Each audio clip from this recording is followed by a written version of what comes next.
As our speeches continue, we have Daniel Eisler.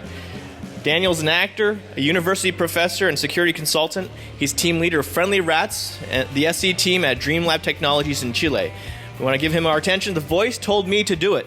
Yep. Thank you.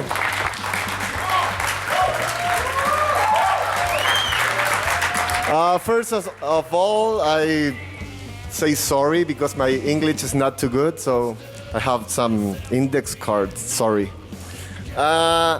This is for all audience because it's a worldwide vulnerability that can be exploited by a 13-year-old kid without a computer. So it's 100% social engineering. So let's begin with the voice told me to do it. The team leader of Friendly Rats is the social engineering team of Dreamlab Technologies. Dreamlab, it's a Swiss company. And I'm gonna talk a little bit about me. This was me like a few years ago when I started like a pen tester.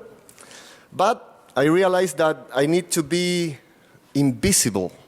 So I start to change. And I start to change a lot. And was awesome because really I was invisible in our physical intrusions. But yeah, the experience tells us that we need to be the moonwalking bear. You know that guy? This guy. This one. You see it? So that is the way that we see social engineering in my team, see? So that is the goal. We need to be obvious.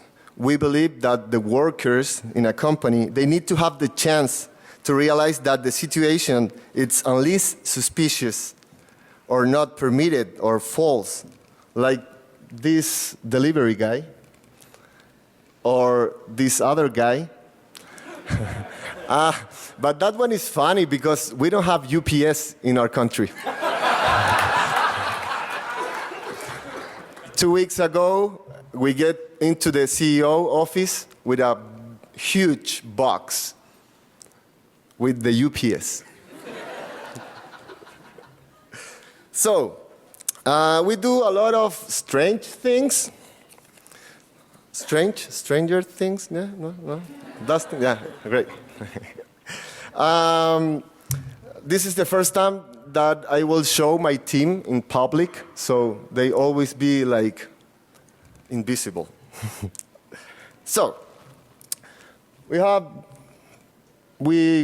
give like free coffee in an office with a flyer, with a URL. We make like flight attendants visit to the office with a with a rubber plane. More at flight attendant. Well, the social media frame, it's awesome for social engineering. We use special dates like Valentine's, like Christmas, and we also do educational presentation based in TV shows like Money Heist, Black Ops, and this TV show names Who Wants to Be Secure with Sherlock Holmes. We also have this bodyguard named Chocolate in the office. And here's the question. We do this stuff. We are not invisible now. How many times they catch us, they caught us, the clients? Yeah, never. Never. So, sorry. I'm gonna talk to you a little bit about Chile to know. So, I came from the end of the world. Not that end of the world, sorry. Yeah, This one, Chile. It's a small and long and narrow strip of land at the end of the world. It begins at the most arid desert of the world and ends on Antarctica. According to Wikipedia, we are 17 million inhabitants. We're in a hurry. We eat Subway or Dunkin' Donuts. In Starbucks, they call us by our names. We blow our nose with Kleenex. We shave with Gillette. My son smells like Johnson & Johnson. My pregnant wife of 8 months have Ben & Jerry's cravings. And we buy at Walmart, and if you visit us, you can stay at Marriott, work at Google or IBM. So it's kind of different, no? Yeah. I would like to agree with you in some concept that will help us to understand why and for what and how I made this presentation. Besides religion, advertisement and propaganda are the biggest social engineer ever made. Yeah? Let's refresh your memories. Oh, that kind of better. The world would not be as beautiful as it is if we weren't. Chicken just the way you like it.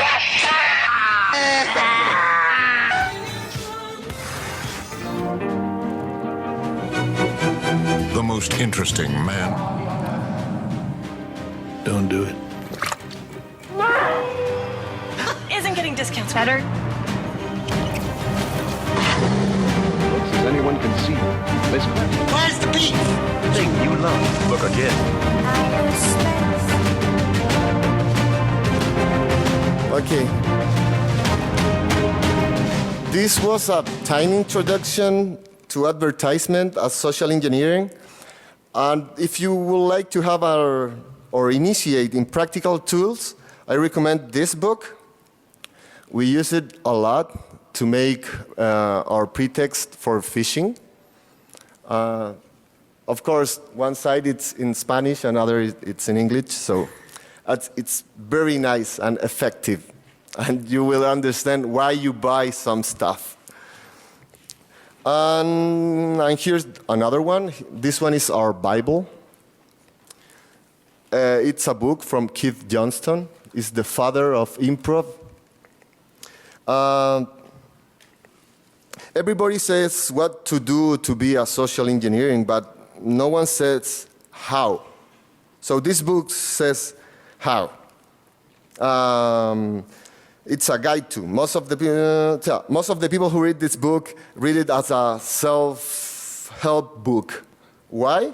Because it teaches you how to avoid some stuff to be spontaneous, how modify the status, and reach your objectives with other humans. So it's like magic. It's awesome. In the States, you don't have that image. Why? Because there's woman with the breast. That's the only thing. It's very boring, the front page here. It's only letters. So let's begin. The boys told me to do it, start in my house, with my wife, in our bed. Of course, you can imagine where all this goes. Exactly, Netflix.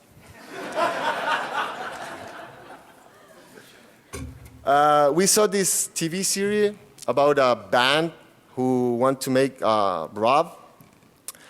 But the thing is, I realized that how you can not to rob an identity, not to spoof an identity, to be an identity. How? Here we go. This is La Casa de Papel in Spanish, the house of paper, but here is Money Heist.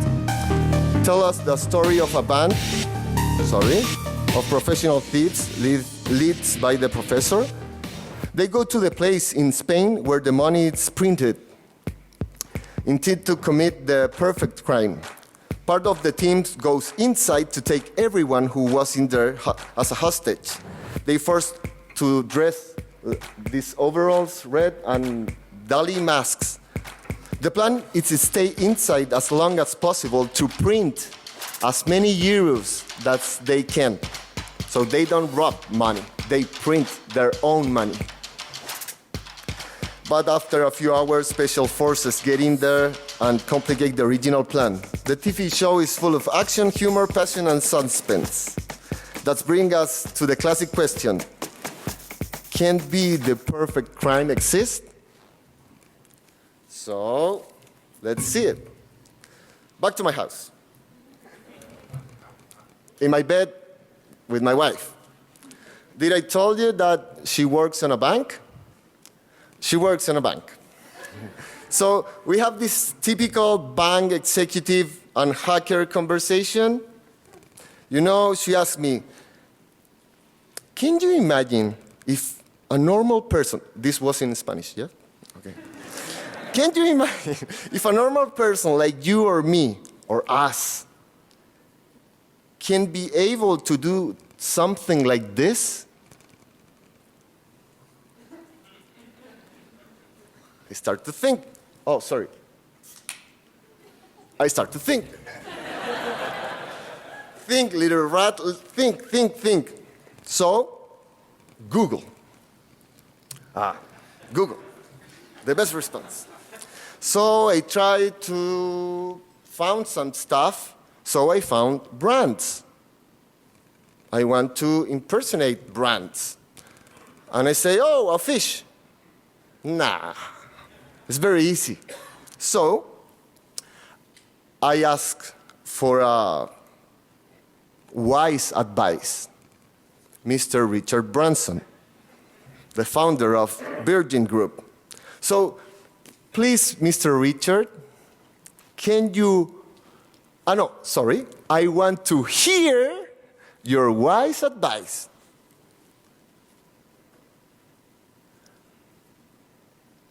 So he illuminated me.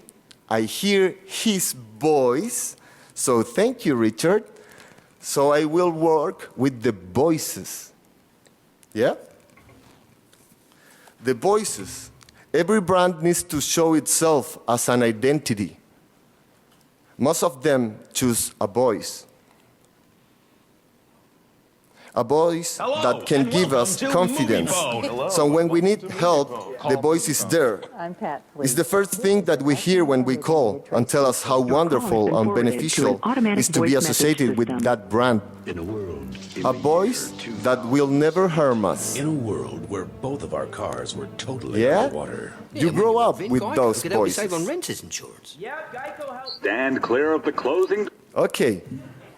So we need to learn more about the voice market. So I started looking in Google, and I found Gravy for the Brain. One of the prestigious company of voiceover in the UK.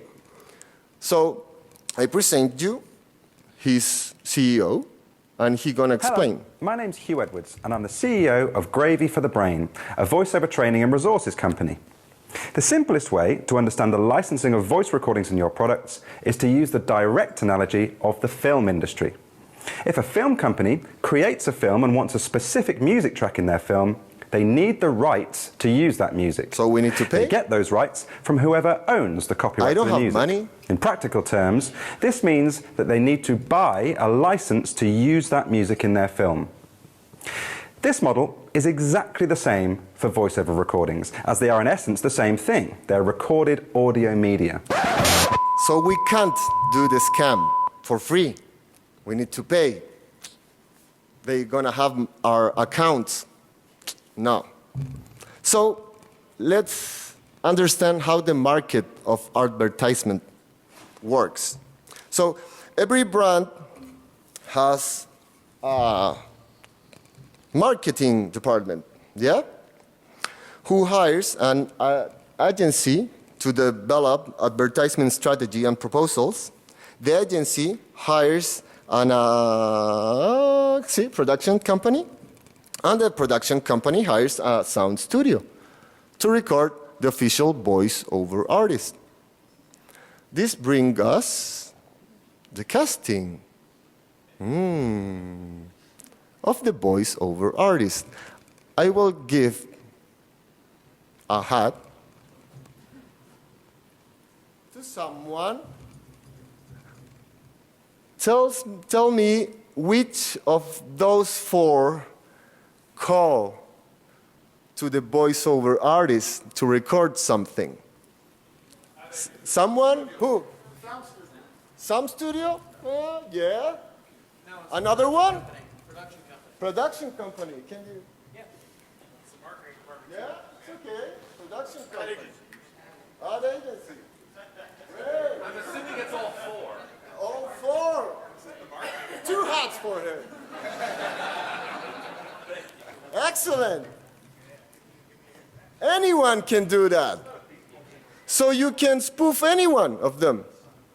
Any of 4 of them. So it's more easy now.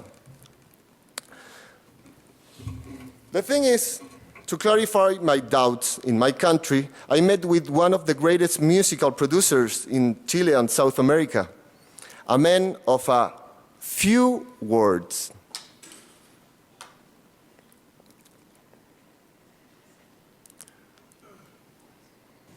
Anyone can request a casting.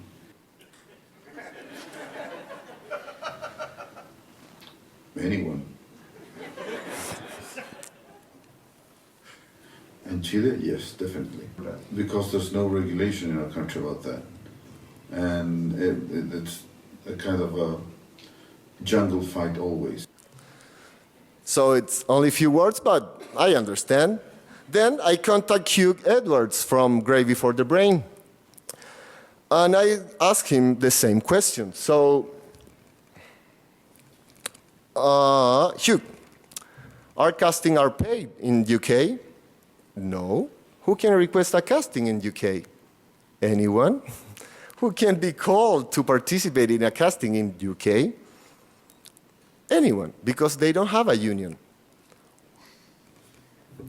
So when I knew that I will come to the States, I looking for that information here. And you have a lot of luck, because you have the SAG-AFTRA. And they are a well-organized union that regulates pretty well the market of voices in advertising. And I asked them the same question. So let's see it. Are casting are paid? Yeah, but you have 1 hour free. So you have 1 hour to do your magic. Who can request a casting in the US? Anyone. Who can be called for a casting in America? Anyone. So I have this final question before make my proof of concept. Maybe someone of you hear about something. Let's see if they hear about something. No. SAG-AFTRA. And the man of few words? He said no. But, okay. So, never happens. That is good or bad? So I returned to my guru, Mr. Richard. Please help me again. Maybe you ask why Richard Branson. Maybe it's because I worked for Virgin Mobile as the voiceover artist for 7 years and I never had a contract. So please, Mr. Branson, illuminate me. Okay. Guys, this is the voice told me to do it, the POC. Hope you hear something.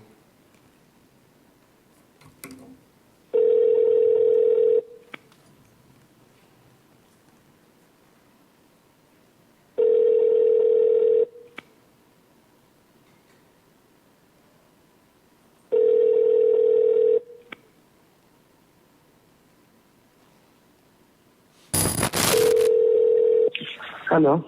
Estimado cliente, tiene una compensación disponible de 7,000 pesos. Para autorizar la transferencia, digite su RUT.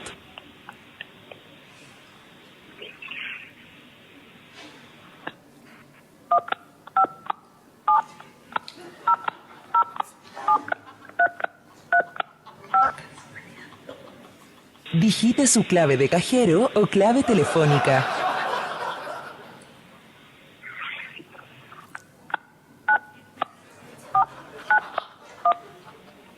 La transacción ha sido realizada. Gracias.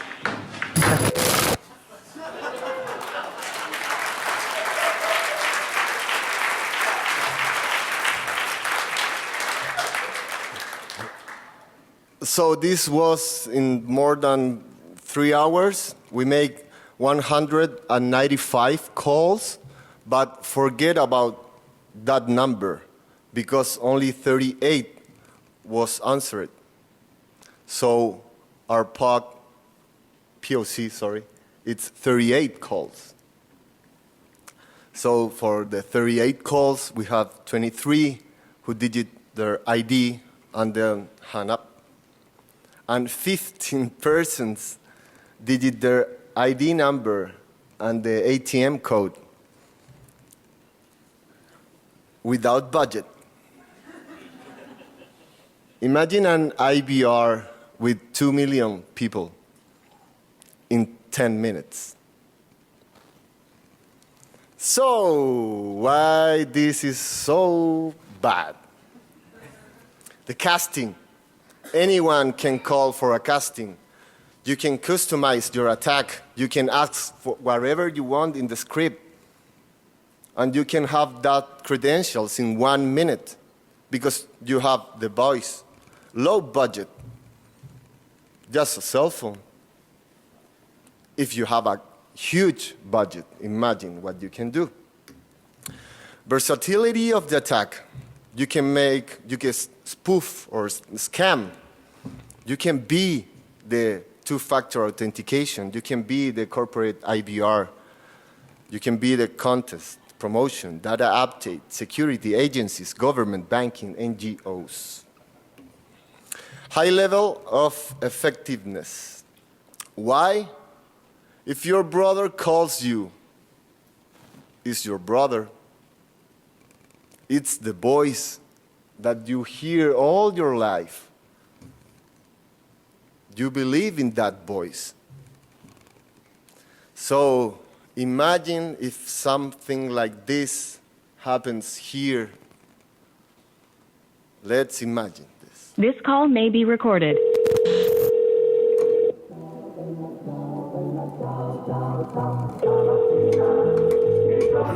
To get started, please say or enter your telephone access ID or your card or account number.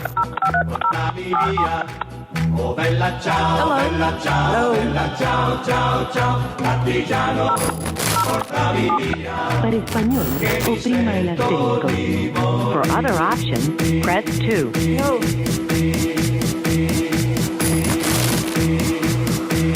Followed by the pound key.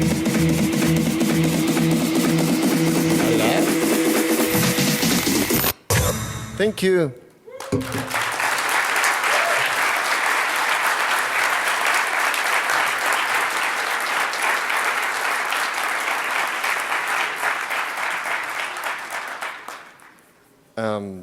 Someone have a question?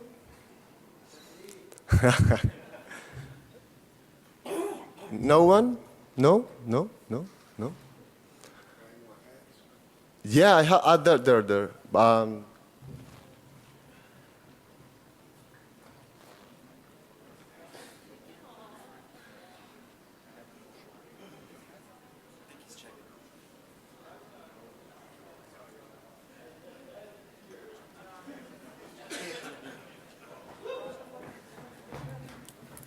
The question is, was the real voice?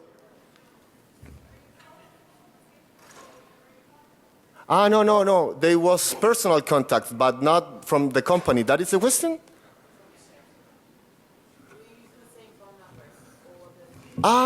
Yeah. No, the same number.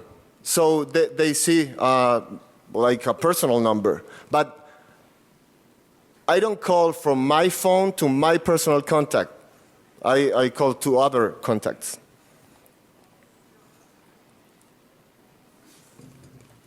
How easy is it to identify the people who record for like back to act as advertisers through the drugs? Can someone help me? How do you find the particular voice for a particular corporation? Yeah, in my country, we have a web page that you can see all the voiceover artists with the brands that they work for. And they don't have contracts. But it's not difficult to find some who is like John LaFontaine, for example. He's dead, but... but the voice of Siri, for example. Often, a lot of the voice actors have a demo reel somewhere online. Yeah.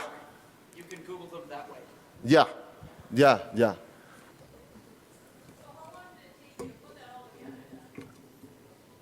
How? Yeah, 8 months. Yeah, because I work with a group of professional voiceover artists in my country. They love the idea because they don't have contracts. In my country, less than 10% of the voiceover artists have contracts. And it's funny because before I came here, I present this investigation in a bank. And I work with the voiceover artists of them in this presentation. And we make a live POC. And at the end, everyone was clapping. Okay, she's Teresa, and it's your voiceover artist, and she don't have a contract. So you can go to lunch or something like that. So it was fun. Someone? No? Okay, thank you very much. If someone wants stickers, I will be there.